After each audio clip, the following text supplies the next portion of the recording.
अस्सलाम वालेकुम नाजरीन, उर्दू पॉइंट के साथ मैं हूँ सना अमजद। आपने सिलाई कढ़ाई करने वाली ख़वातीन तो हज़ारों देखी होंगी, लेकिन आज मैं आपको मिलवाने जा रही हूँ एक 55 साला ऐसी खातून से जो रिक्शा चलाकर अपना और अपने बच्चों का पेट पाल रही है। उन्हें किन हालात ने रिक्शा चलाने पर मजबूर किया और उन्होंने सिलाई कढ़ाई करने की बजाय रिक्शा चलाने का क्यों सोचा, आइए उनसे बात करते हैं और जानते हैं।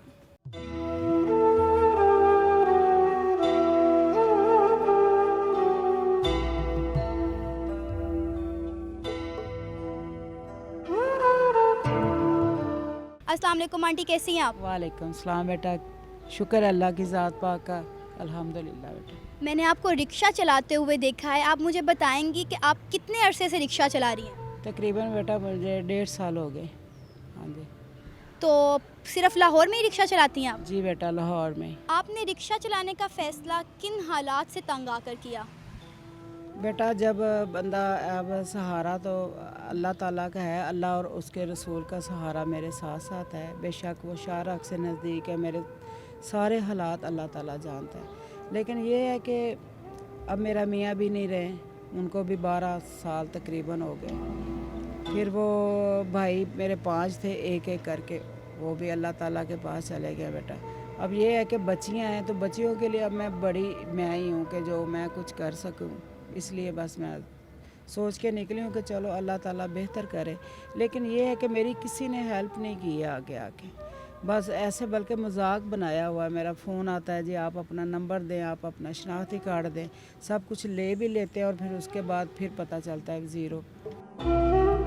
आपके जो रिलेटिव हैं, ससुराल वाले हो गए और आपके जो अपने ननियाल वाले हैं, उनमें से भी कोई आपकी मदद के लिए नहीं आया?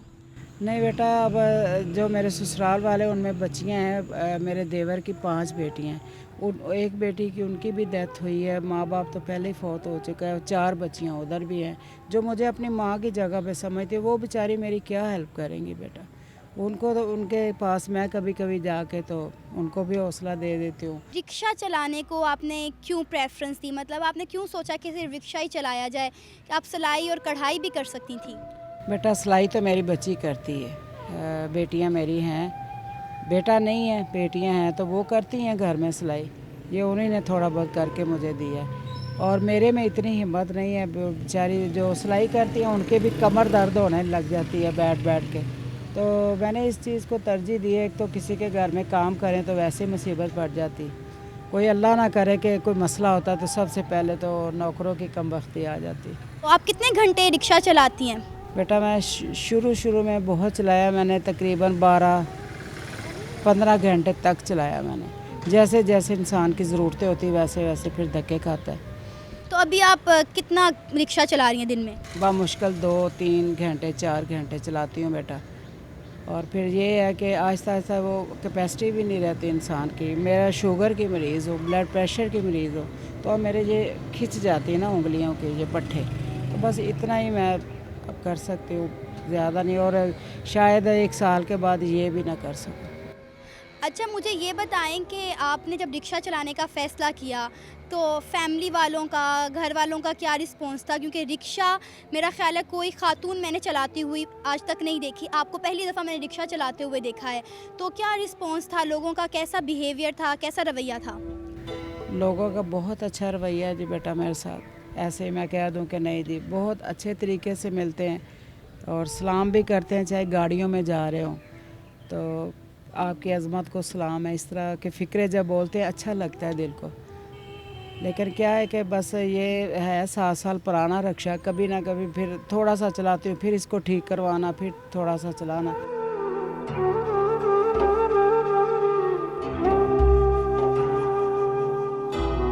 तो जब कभी रिक्शा ख़राब हो जाता है तो रिक्शा ठीक करवाने भी आप खुद ही जाती हैं? जी बेटा, अगर कोई रिक्शा चलाने वाला नहीं है तो ठीक करवाने वाला कहाँ से आएगा? वो भी मैंने खुद ही ठीक करवाना होता है, चलाना भी मैंने होता है, क्योंकि ना ही मेरा मियाँ है ना बेटा है।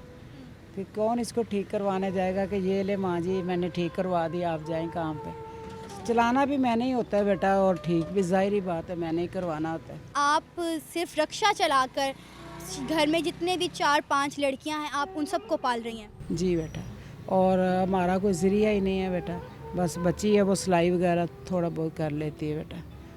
और मकान भी अपना नहीं है, फिर उसके लिए सोचना, फिर बच्चियों के लिए कि अब नाश्ते का टाइम है जी, अब खाने का टाइम है, बस थोड़े से धक्के खाती हूँ, उनके लिए कुछ ना कुछ ले जाती हूँ।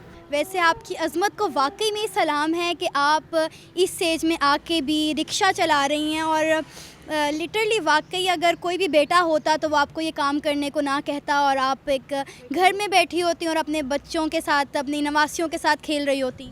बिल्कुल मेरा दिल करता है बेटा, जब मौत का टाइम आना, एक सेकंड भी नहीं मिलना है मुझे, तो मैं अपनी नवासियों के साथ खेलूं, उनके साथ बैठ के अपना जो टाइम है उसको कैश कर सकूं। ये टाइम मेरा बस पता नहीं किधर जा रहा है, मुझे खुद नहीं पता जा रहा है।